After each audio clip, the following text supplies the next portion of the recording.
Hi, and welcome back to my little film and TV channel. We have a film from Amazon Prime to have a quick look at today. Yeah, it's getting a bit of a mixed response from people, but yeah, we'll have a look at something called Gold. Please, if you're new to this channel, I do these little reviews and TV drama reviews, information vlogs. If you can give us your support, if you're not already subscribed, that'd be absolutely brilliant. Of course, any likes to make an old film watcher very, very happy. Right, Gold on Amazon Prime. Yes, this is at the 26th of May 2022. Any scores or any comments I'm going to make today. 97 minutes long, a 15 certificate. An Australian-based survival thriller directed by Anthony Hayes.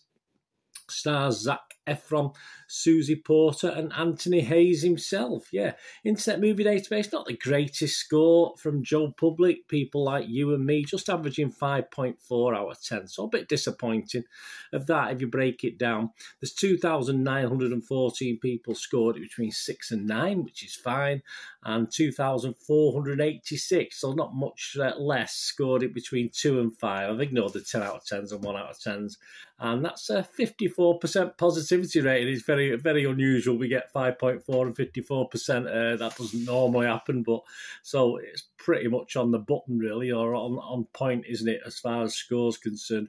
And Rotten Tomatoes audience shares a fair sprinkling of those. They've rated it 2.7 out of 5, which, yes, equates to, 5.4 out of 10. So we've got a hat trick there. So it doesn't look, a total disaster, but it doesn't look great either. What's it about? Well, it's a dystopian near future, of course. It's a lone traveller named Virgil arrives at an outpost and pays local man Keith to transport him to an area known as the Compound.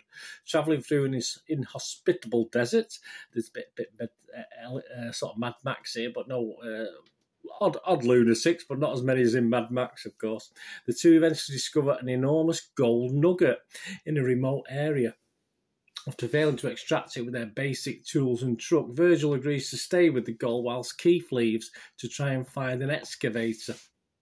Left alone in the desert with limited food, water and radio contact, Virgil begins to deteriorate both physically and mentally as paranoia sets in. Well, it's bound to, isn't it? The boiling sun, he's all sunburned on his face. I don't know if there's been a nuclear incident or whatever in Australia, but I assume if you're out in the sun there, that happens. But I must admit, these films I watch, these Australian films, a lot of them, it doesn't inspire me to go and visit the place, but I know it's much nicer than what we see in these films. What about the critics? We've seen what the public thought. They were a bit on it. Well, yeah, the critics, not too bad, up and down. Rotten Tomatoes, 66% of the critics were positive, so that's good. That's a lot better. An average rating of 6 out of 10. So there you go, my little watchable figure, 6 out of 10. That's based on 47 critics. And 31 scored it fresh, and 16 rotten. So the critics seem to like it a little bit more. Although you go over to Metacritic, the other critic site we'll look at, they're not, excuse me, they're not as infused as Rotten Tomatoes, giving it a score of 48 out of 100 based on just 12 reviews, 12 critics. And it scores anywhere between 30 out of 100 and 80 out of 100. The playlist scored it just 42 and said, as a movie, things play out as an obvious parable about the greed that grips men's hearts once civilization's fire dies out. I think the greed's there now, isn't it?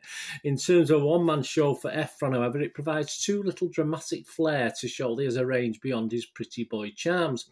The film's scope and setting are too barren to give Efron that opportunity.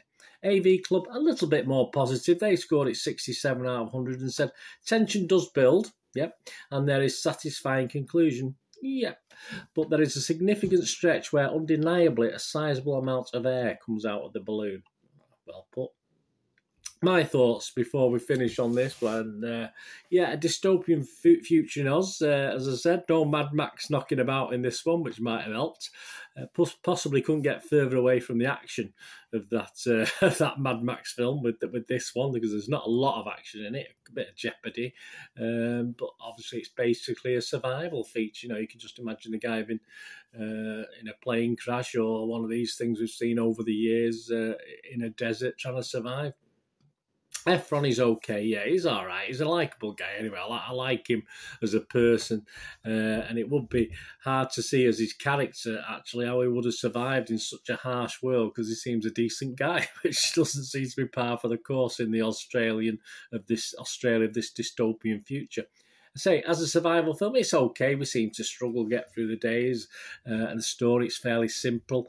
There's just not that much going on as he tries to cope with being out in the sun-drenched desert, of course, coming up against one or two nasty things. But yeah, it doesn't quite work generally for the time it's on, although it's not a long film. No, it's not totally engaging. It does sort of reach a climax, does build to a conclusion. And as mentioned before, the ending is okay for me. It could have been better, of course it could.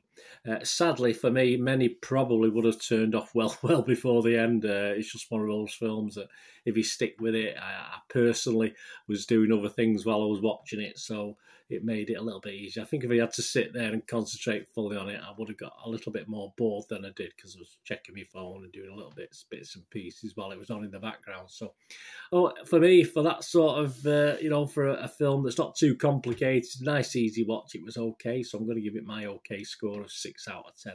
It was watchable, but I can fully understand the negativity about this. There's not that much going on, and the story is quite simple. And as I said, the ending is fine. It's okay. I'll say it was clever, but it was okay. Anyway, let me know what you think, guys, who get to watch this.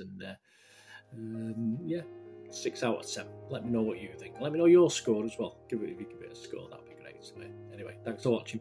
Please, I only ask one thing. Don't until we meet again. Please, you and your families, please all stay safe. Thanks for watching. Bye for now.